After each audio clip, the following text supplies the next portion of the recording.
내년도 예산안의 국회 통과 법정 시한이 이제 이틀 앞으로 다가왔습니다. 하지만 핵심 사안인 공무원 증원 문제 등을 놓고 여전히 이견이 좁혀지지 않고 있습니다. 네, 국회 취재기자 연결합니다. 염혜원 기자. 네, 국회입니다. 네, 어제 협상은 이렇다 할 진전이 없었는데 오늘도 여야가 만나고 있다고요? 네, 그렇습니다. 여야 원내대표와 정책위 의장이 함께 모여서 막판 협상에 들어갔습니다.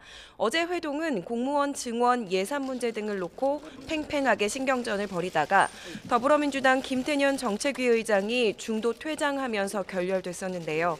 야당이 이 부분을 문제 삼고 나서자 결국 김 의장이 사과하면서 일단락됐습니다. 오전 회동에서는 누리과정 예산을 쟁점 사항에 포함하기로 했습니다. 이로써 여야 원내지도부가 직접 단판을 지어야 하는 쟁점은 모두 9가지로 늘어났습니다. 오후 회동은 1시 반 정도부터 시작이 됐는데요.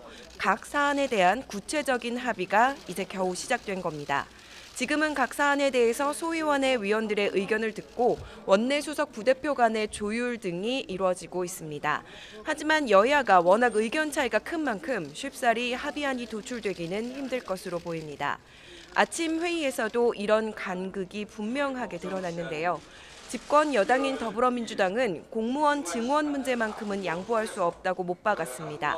그러면서 야당이 소방관 등 현장 공무원 충원 예산을 철밥통 공무원 늘리기라고 공격하는 것은 모욕적인 발언이라고 목소리를 높였습니다. 문재인 정부의 첫 예산입니다. 우리가 국민에게 약속한 공약을 이행하기 위한 예산입니다.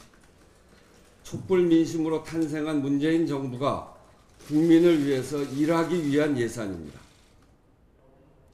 반면 자유한국당은 정부 안대로 합의할 수는 없다는 뜻을 고수하고 있습니다.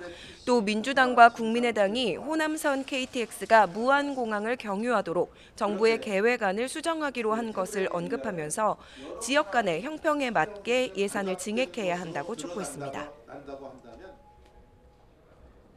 협상이 이루어지기가 어렵다. 여당의 이런 막무가내식 밀어붙이기 형태에 야당이 그냥 끌려갈 수만 없다는 점을 분명히 밝힙니다. 국민의당은 최저임금과 관련해 기업주에 대한 지원을 줄이고 아동수당과 기초연금 등 복지수당을 늘려야 한다며 여당이 오락가락하는 태도로 일관하고 있다고 비판했습니다. 지금까지 국회에서 YTN 염혜원입니다.